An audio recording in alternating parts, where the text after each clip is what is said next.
Hola y bienvenido a nuestro estudio en el libro de Apocalipsis. Estamos siguiendo con las 7 cartas escritas de Jesucristo a las 7 iglesias en Asia Menor. Espero que ya tienen sus Biblias listos con papel y pluma para tomar apuntes. Y una cosa quise mencionar antes que entramos en el texto es que me da mucho gusto que están viendo estos videos y quiero invitarte a hacer una suscripción. Es un botón ahí en la pantalla para que puedas recibir noticias cuando subimos un video nuevo y no tienes que esperar, ya puedes saber hay uno nuevo, hay una noticia que aparece en tu teléfono o en tu iPad, el aparato en que estás viendo este video. También, si te gustó la enseñanza, el estudio bíblico, da un thumbs up, un dedo arriba, y que también es un botón ahí en la pantalla. Y compártelo con alguien más, quizás alguien que está interesado en Apocalipsis, quizás alguien que no asiste en la iglesia, pero tiene interés en las cosas bíblicas o las cosas espirituales. Eso es una oportunidad de compartir con alguien la palabra de Dios. Y también te invito a hacer comentarios ahí mismo en YouTube. Si tienes una pregunta o si quieres decir algo, adelante. Los comentarios están abiertos y yo intentaré verlos y responder si es necesario. Pero quise comentar esas cosas para que, sobre todo, para que más gente pueda ver y ser bendecido por la palabra de Dios. No tanto por mí, no por la iglesia, sino por la enseñanza de la palabra de Dios. Entonces, estamos siguiendo en nuestro estudio a las 7 cartas, como mencioné. Hoy vamos a ver la carta a la iglesia en Pérgamo. Y un pequeño recordatorio que en las 7 cartas hay un formato, el mismo formato en cada de las cartas. Y recuerden que cada carta comienza con una descripción única de Jesucristo, basado en la descripción que vimos en capítulo 1. Pero no es la misma descripción en cada carta, es único, basado en las cosas que Cristo tiene que decir a cada iglesia. Y después de esta descripción de Jesucristo, tenemos o vemos lo que es correcto o lo que la iglesia está haciendo bien. Y después de esto, lo que la iglesia necesita corregir, lo que están haciendo mal. Y junto con eso, una exhortación a corregir las cosas que están mal. Y después de esto, una advertencia de lo que va a suceder si no corrigen la exhortación de corregir lo que está mal. Y terminando, cada carta termina con una exhortación, una invitación a oír lo que el Espíritu tiene que decir, junto con una promesa, que también es único para cada iglesia, es diferente. Entonces, con eso en mente, vamos a ver la iglesia, o la carta a la iglesia en Pérgamo. Y interesante, la iglesia en Pérgamo era una iglesia que fue debilitada por pecado, fue manchada. La palabra en inglés es compromised. El problema con eso es que la traducción de compromise es comprometer, que tiene otro significativo en español, entonces no puedo utilizar la misma palabra. En el contexto, la palabra en inglés compromise significa que bajaran el estándar, bajaran su guardia de las cosas que son correctas. Claro, en español comprometido es algo bueno. Queremos ser comprometidos con la iglesia, con nuestra fe, con Jesucristo y más. Entonces, voy a intentar evitar esta palabra, aunque es la palabra principal en inglés. De hecho, en inglés dice como título The Compromising Church, pero en español el título es El mensaje a Pérgamo. Nada que ver.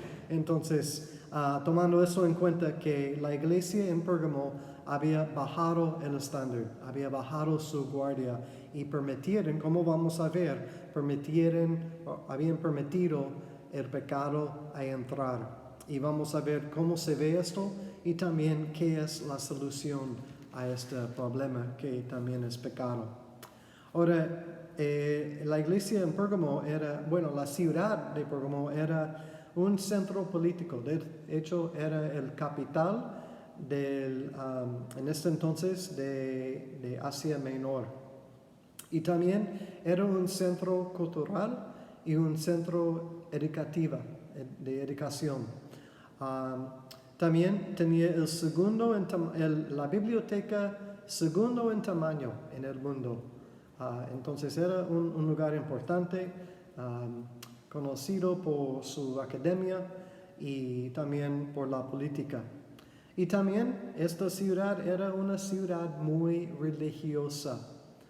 No estoy diciendo que había muchas iglesias cristianas, estoy diciendo una ciudad muy religiosa, porque en Pérgamo había muchos templos para los muchos dioses paganos. No es algo bueno, lo contrario. Y junto con esto también había varios templos dedicados a la adoración al emperador.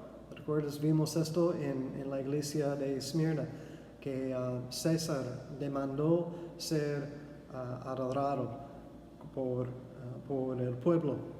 Entonces, aquí en Pérgamo tuvieron la misma problema.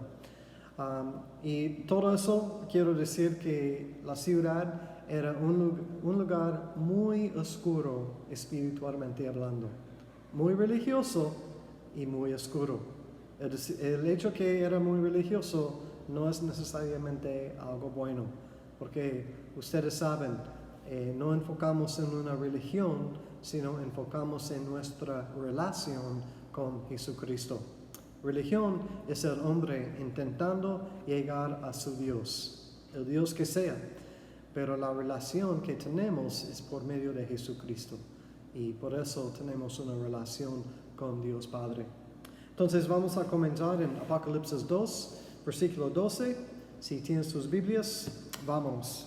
Dice en versículo 12, y escribe al ángel de la iglesia en Pérgamo, el que tiene la espada aguda de 2 filos, dice esto. Entonces aquí tenemos la descripción de Jesucristo y es el que tiene la espada aguda de 2 filos. Y ustedes recuerdan esta descripción de capítulo 1, versículo 16, cuando vimos que esta espada sale de la boca de Jesucristo. Y también vimos en capítulo 1 que esta espada es para el juicio. Y que salió de su boca. ¿Y qué sale de la boca? Pues palabras sale de nuestra boca. Entonces la espada aquí es la palabra de Dios. Y sabemos que la palabra de Dios es la verdad. Entonces la espada es la verdad, que es la palabra de Dios que sale de la boca de Jesucristo. Entonces, viendo esto, en un estudio anterior vimos a Juan 12, versículo 48. Y quiero leer este versículo otra vez porque es muy revelante a este concepto de la espada saliendo de la boca de Cristo, representando el juicio. Porque en Juan 12, versículo 48, Jesús está hablando y Jesús dijo, el que me rechaza y no recibe mis palabras, tiene quien le juzgue. La palabra que he hablado, ella le juzgará en el día postrero. Entonces está bien claro en este versículo que el juicio viene de la boca de Jesucristo, que es la palabra de Jesucristo. Y aquí en Apocalipsis lo vemos como un símbolo de una espada. Y siguiendo en versículo 13 vamos a ver lo que está bien, lo que la iglesia está haciendo bien. Dice Jesús en versículo 13, yo conozco tus obras y donde moras, donde está el trono de Satanás, pero retienes mi nombre y no has negado mi fe, ni aun en los días en que Antipas, mi testigo fiel, fue muerto entre vosotros, donde mora Satanás. Entonces Jesús comienza diciendo, yo conozco tus obras, hablando del conocimiento de Cristo. Él conoce todo de nuestras vidas. Y de hecho Jesús dijo esto, yo conozco tus obras, a cada una de las 7 iglesias. Está mencionado en cada carta. Pero esta frase que dijo Jesús, yo conozco tus obras, nos hace pensar y nos hace preguntar qué dice o qué diría Jesús acerca de nuestras obras. ¿Qué diría Jesús de tus obras? Porque Él también conoce nuestras obras. Entonces, ¿cómo son tus obras? No estoy enfocando en las obras, sabemos que somos salvos por la gracia, por medio de la fe en Jesucristo, no por obras, dice el versículo. Sin embargo, tenemos obras, es una muestra de la fe que tenemos, dice Santiago.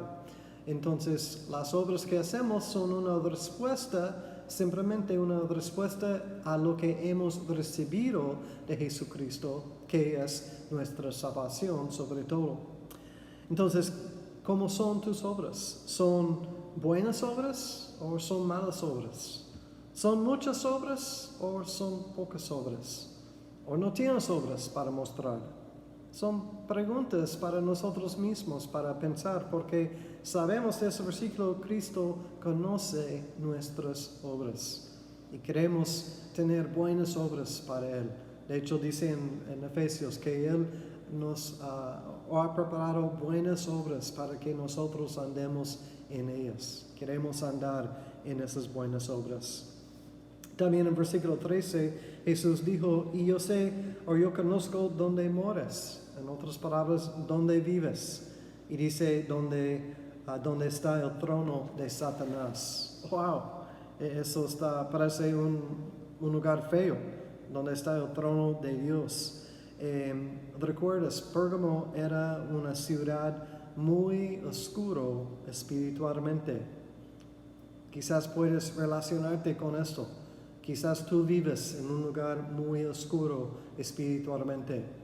Y de hecho hoy en día hay muchos lugares muy oscuros espiritualmente, con todos los problemas que hay en el mundo. Y no nada más el virus, sino estaba leyendo, creo que ayer, problemas fuertes en diferentes países en América Sur.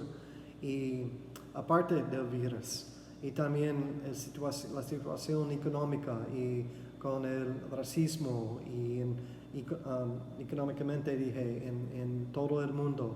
Entonces, junto con eso vienen problemas, viene ansiedad, viene peleas y los lugares pueden, o el mundo puede parecer o aún ser oscuro en esos días.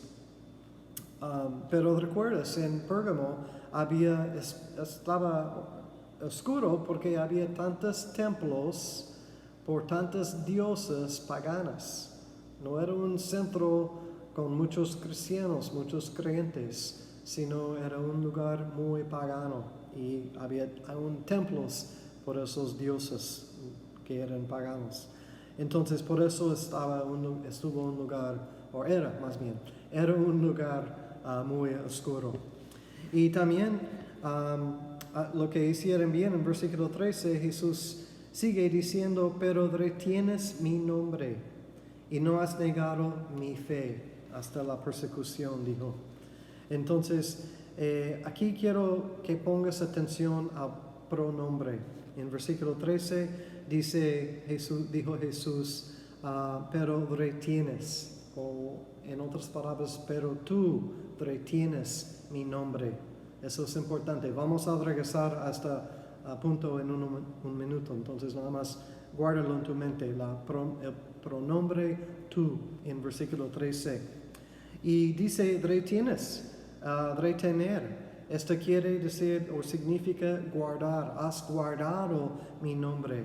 Y también lo opuesto significa no has soltado mi nombre, sino lo has guardado.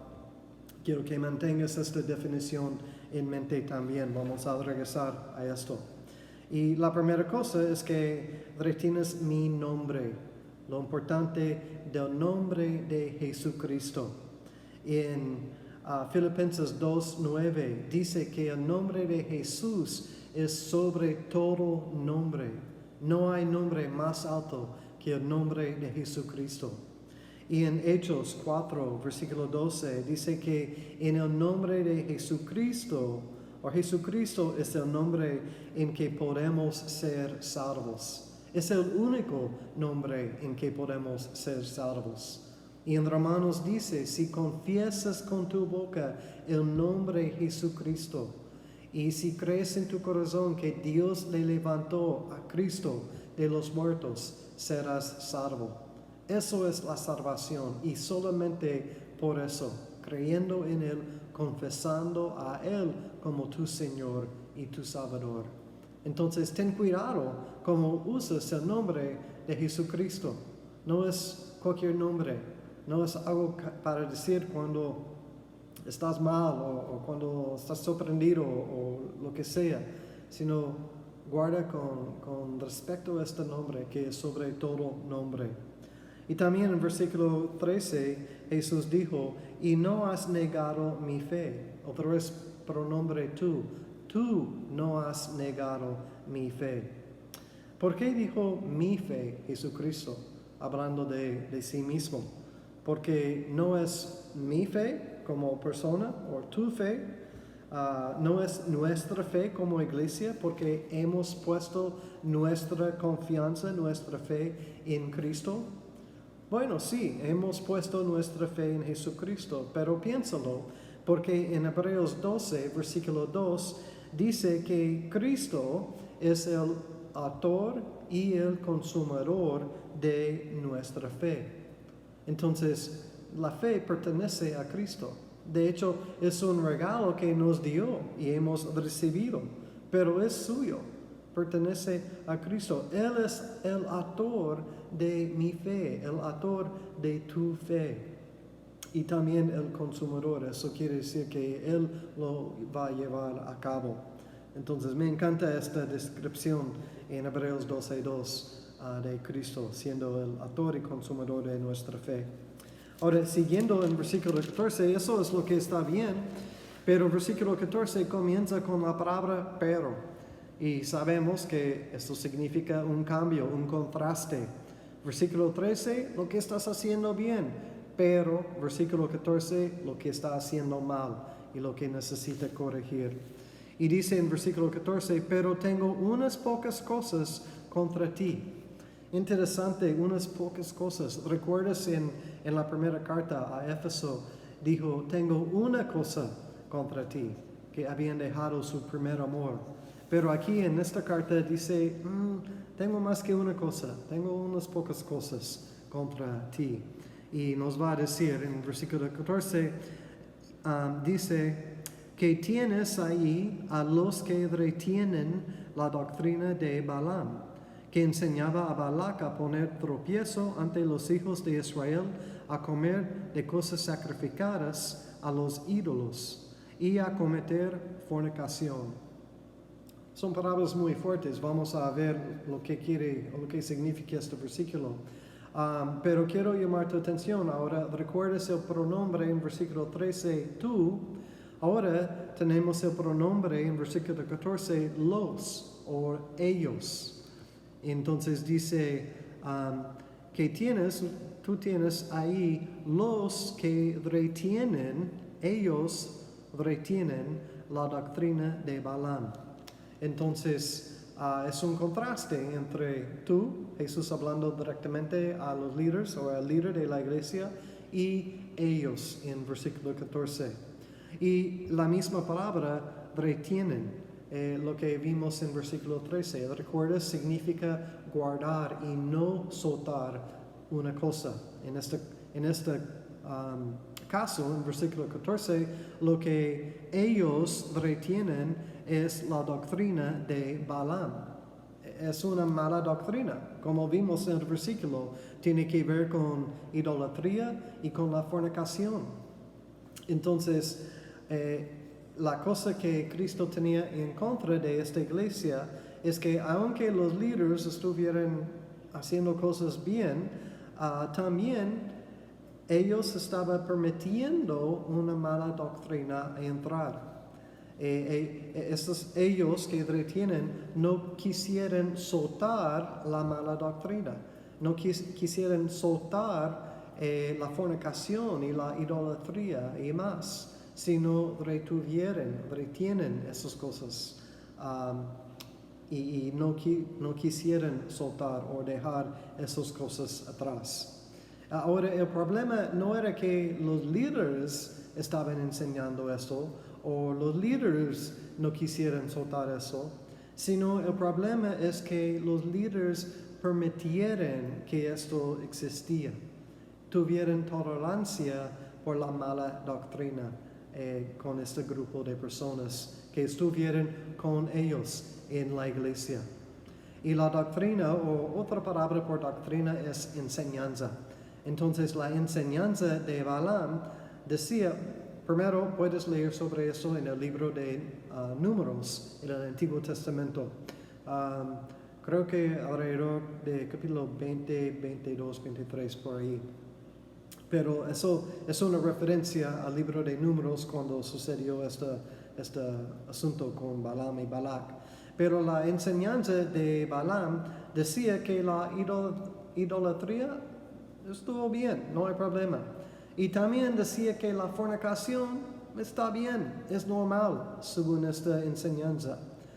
Esto era la idolatría y la inmoralidad, o más específico, la fornicación, era parte de la cultura en este entonces y llegó a ser aceptada en la iglesia.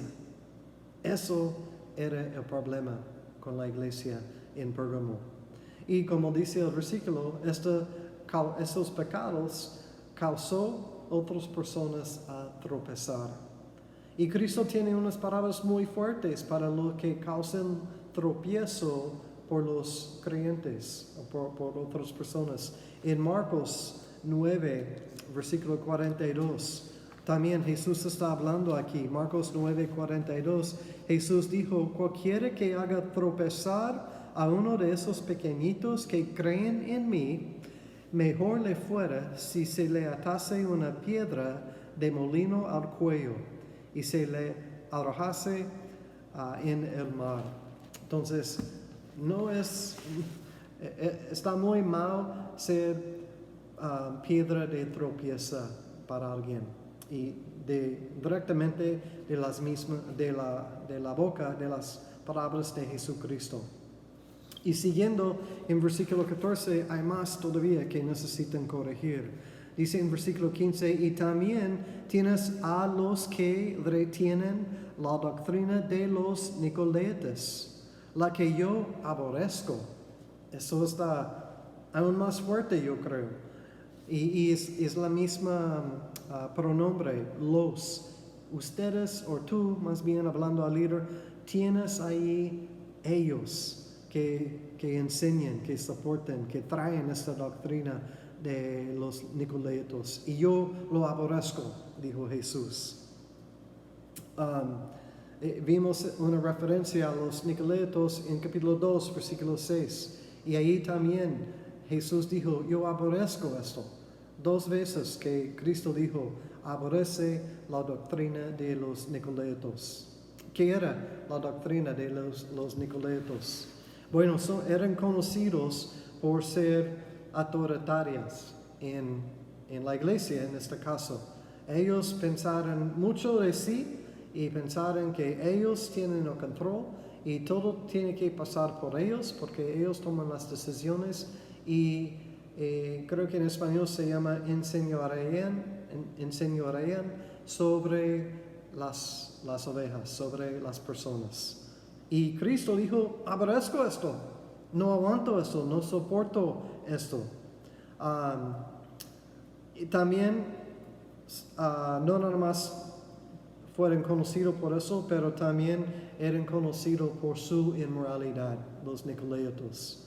Y tristemente muchas veces en la iglesia, cuando hay inmoralidad sexual, también hay abuso espiritual. Especialmente si está entre el liderazgo de la iglesia o dentro del liderazgo de la iglesia. Es horrible y por eso Cristo lo aborrece, porque no pertenece en la iglesia. La autoritaria, ni el abuso espiritual, ni el abuso sexual. Esas cosas son cosas del mundo y son horribles y son feos. Y con razón Cristo dijo, yo aborrezco estas cosas, no pertenecen en mi casa. Entonces, no sé, yo creo que ya ves el contraste entre versículo 13 y versículos 14 y 15. Porque el contraste y también el problema. En versículo 13, Cristo dijo, retienes mi nombre, eso es bueno. Y dijo y no negaste mi fe, eso es bueno. Pero en versículo 14 dijo, ellos retienen la doctrina de Balaam, eso está mal. Y tú lo permites, lo permites, que ellos están allí contigo y tú lo estás permitiendo, eso está mal. Y también ellos tienen la doctrina de los Nicolaitas, eso está mal. Y tú estás permitiendo esto porque ellos están ahí contigo. Eso está mal. Entonces, la iglesia sí estaba haciendo algunas cosas bien, pero habían bajado la guardia. Ahí es donde entra la palabra compromised en inglés. Es como relajaron y ¿qué pasó? Entró el pecado o los pecados. Entonces habían bajado la guardia porque permitieron que entró el pecado, la idolatría, la inmoralidad, la fornicación, los que tenían una actitud de autoritaria y los líderes o la iglesia lo permitió. Y el problema es que el pecado debilita la iglesia. Y en fin, ustedes saben, el pecado destruye la persona, hasta la iglesia puede destruir un cuerpo. La idolatría, esos que ya vimos hace un estudio o dos, ¿recuerdas? Preguntamos, ¿qué es la cosa más importante en tu vida? Y una pista para reconocer qué es más importante en tu vida es preguntarte a ti mismo y contestar dónde y cómo gastas tu tiempo libre y el dinero extra que tienes. Eso es una muestra de qué es más importante en nuestra vida. Y la inmoralidad, en español está bien claro, dice fornicación, hablando del pecado sexual. Y yo estoy triste y también sorprendido a la cantidad de personas que he encontrado que asiste en una iglesia, X iglesia, viven juntos y no están casados. ¿Y sabes qué? Aquí en la cultura de México es normal. Es algo aceptado en la cultura. Sin embargo, es pecado. Y no está bien que los creyentes en Jesucristo están viviendo este tipo de vida o estilo de vida. En una manera, la misma cosa estaba sucediendo en Pérgamo. Quizás no con el ejemplo de dos personas viviendo juntos, quizás sí. Pero lo que había pasado es que lo que estaba permitido en la cultura entró y fue permitida en la iglesia. Y eso es un problema porque en la Biblia la fornicación es un pecado. Y aun si está permitido en la cultura, aun si es normal en la cultura, todavía es pecado en la palabra de Dios. Entonces, ¿qué vamos a seguir? ¿O la cultura o la palabra de Dios? En este caso, la iglesia estaba siguiendo la cultura. Y en este caso, igual hoy en día lo veo, la cultura había entrado y estuvo y está influenciando a la iglesia. En lugar de que la iglesia sale y sea una influencia en la cultura. Queremos ser una influencia en los demás, no ser influenciado por los demás. Estoy hablando de los de afuera, los que están en la cultura o en el mundo. Pero en el caso de Pérgamo, igual hoy en día es algo que tenemos que examinar nuestros corazones. ¿Estamos siendo influenciados por la cultura porque es normal? ¿O estamos siendo influenciados por la palabra de Dios? Y con esto, siendo una influencia en la cultura, como queremos ser. Y también la tercera cosa con los nicolaitas es el hecho que eran autoritarias. Y eso es intentando controlar otros por tu puesto o por tu oficina, por tu posición en la iglesia. Y también estoy igualmente triste cuando veo a una persona que permite a un pastor tomar control de sus vidas, tomar control de sus decisiones. Como no pueden hacer nada si el pastor no me dice que puedo hacerlo. Eso está mal. Eso es la enseñanza o la doctrina de los nicolaitas, porque ellos quisieran tener este control sobre las personas. Pero recuerden esto, Jesucristo es nuestro Señor y la palabra de Dios es nuestra autoridad.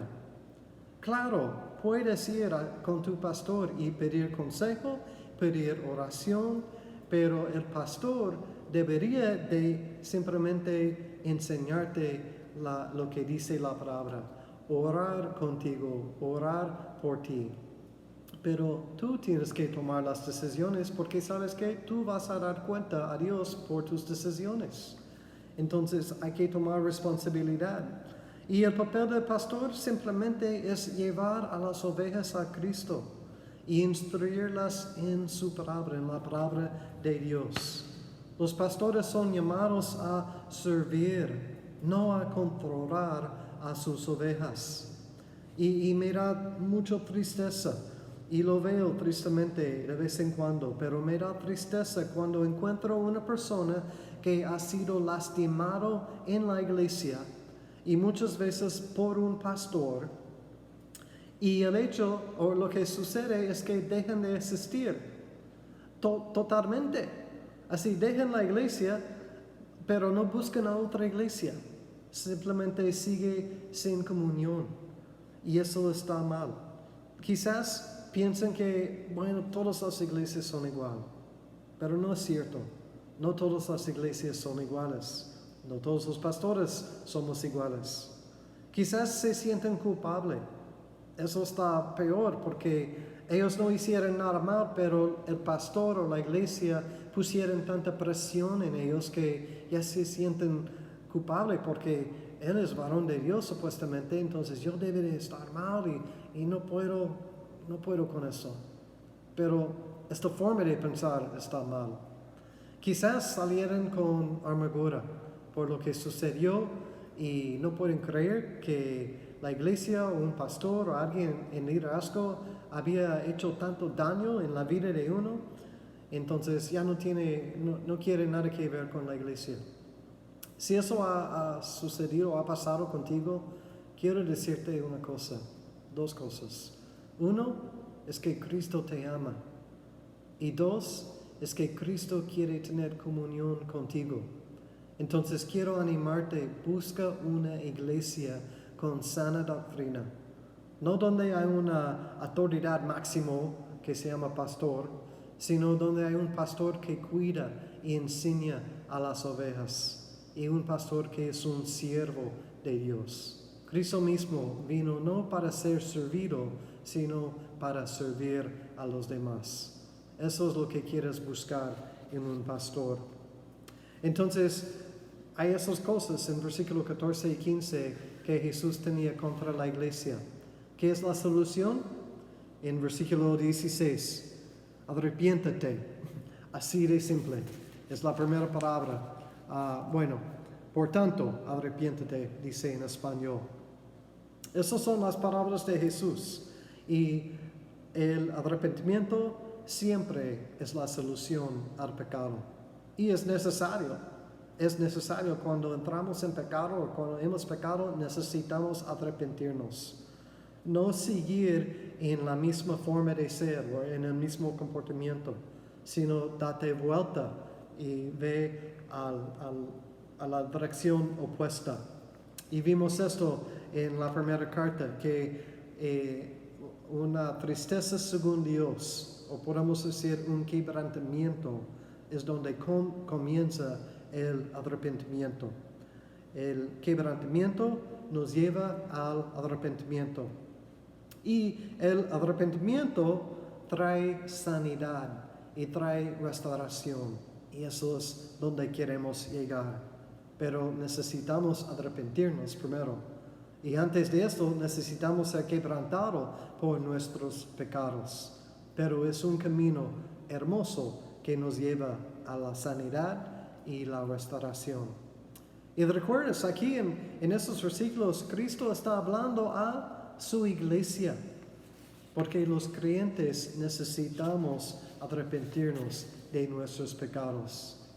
Y dice en versículo 16, la exhortación es arrepentirse, pero la advertencia, si no se arrepienten, dice Jesús, pues si no, vendré a ti pronto y pelearé contra ellos con la espada de mi boca.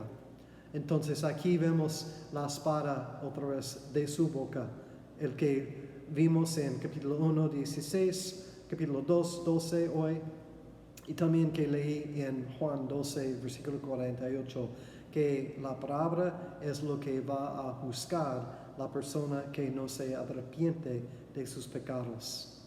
Y en 1 Pedro 4, 17 es un versículo que conoces, que dice, el juicio comienza por la casa de Dios. El juicio comienza por la casa de Dios. Esos son nosotros, iglesia. Entonces, asegúrate que tu casa está en orden. No bajas el estándar, no bajas la guardia. No seas llevado por la cultura, sino retiene la palabra de Dios. Siguiendo, tenemos la exhortación. El que tiene oído, oiga lo que el Espíritu dice a las iglesias. Al que venciere, daré a comer de maná escondido. El que venciere, esta exhortación, el que tiene oído, oiga, y el que venciere está en cada una de las 7 cartas. Y ya vimos el que venciere es ser victorioso. Victorioso sobre el pecado, victorioso sobre la tentación, victorioso sobre el enemigo. Y eso es posible solamente por medio de la fe en Jesucristo. Porque no podemos ser victoriosos solos. Necesitamos a Cristo para poder ser victoriosos. Y dice, le daré maná escondido. Y sabemos que maná es el pan que salió del cielo al pueblo de Israel cuando estuvieron en el desierto, en el Antiguo Testamento. Pero también en Juan 6 vemos que este pan que viene del cielo, de arriba, si lo comemos, vivamos para siempre, dice Jesús. Y este pan, por supuesto, este pan que da vida es Jesucristo. Él es pan de vida. Y dice también, le daré este pan y le daré una piedrecita blanca. Y en la piedrecita escrito un nombre nuevo, el cual ninguno conoce, sino aquel que lo recibe. Esta piedra blanca, en este entonces tenía diferentes significativos. Uno, era una piedra blanca, puede representar una invitación a una banqueta. Y me gusta esta aplicación porque en Apocalipsis 19 vamos a ver que nosotros vamos a estar en la cena de las bodas del Cordero. Eso es la iglesia. Entonces me gusta la invitación a una banquete. porque vamos a uno. Y también significa esta piedra blanca una señal, una muestra, un símbolo más bien de amistad. Y también esto aplica porque en Juan 15 Jesús dijo que Él nos llama a nosotros sus amigos, los que siguen a Él, los que creen en Él. Y lo más bello quizás es que esta piedra puede representar un juicio en el corte que eres inocente. Y eso es lo más bello, porque en Romanos 5 dice que habiendo sido justificado significa declarado inocente. Y Romanos 5 dice, habiendo sido, ya es un hecho, hemos sido declarados inocente por la preciosa sangre de Jesucristo que Él derramó en la cruz cuando murió por nuestros pecados. Entonces, cualquier de estas aplicaciones son apropiados para nosotros. Podemos aplicar todos, porque todos se aplican a la iglesia. Y dice que Cristo nos va a dar un nuevo nombre. Y eso no es algo nuevo. En el Antiguo Testamento podemos ver que Dios cambió el nombre de Jacob a Israel. En el Nuevo Testamento vemos que Jesús cambió el nombre de Saúl a Pablo, y nosotros también vamos a recibir un nuevo nombre en el cielo. Entonces, iglesia, no bajas la guardia. En inglés diré, don't compromise. No permite que entre la cultura o el mundo en tu forma de pensar y tu forma de actuar, en la manera en que tomas tus decisiones. Si es por medio de la idolatría o por la fornicación o por cualquier otro pecado, no bajas la guardia. El enemigo es muy sutil, entonces tú necesitas ser prudente, sabio y oiga lo que el Espíritu tiene que decir a la iglesia, a ti. Y la manera de evitar el pecado es estar en comunión constante con Jesucristo por medio de su palabra y las oraciones. A mí me encanta comenzar mi día con oración y la palabra de Dios. Y mi café, claro. Pero oración y la palabra de Dios son lo más importante. Y eso me ayuda a orientar mi día y comenzar mi día bien. Y si estás en pecado en este momento, arrepiéntete. Son las palabras de Jesucristo. Arrepiéntete de tus pecados, porque el arrepentimiento es la única manera que puedes evitar el juicio. Y es la única manera en que puedes recibir y disfrutar las promesas de Dios. Entonces el arrepentimiento está tan importante. Y el arrepentimiento nos lleva a regresar a una relación recta con Cristo. Y eso es donde queremos estar. Es el único lugar donde queremos estar. Justo en los ojos de Dios. En una relación recta con Él. Que Dios les bendiga, iglesia. Estoy orando por ustedes. Espero que este estudio ha sido de bendición y que ha sido una palabra de ánimo, de consuelo, de lo que tú necesitas, porque Cristo conoce tus necesidades. Nos vemos en el próximo estudio.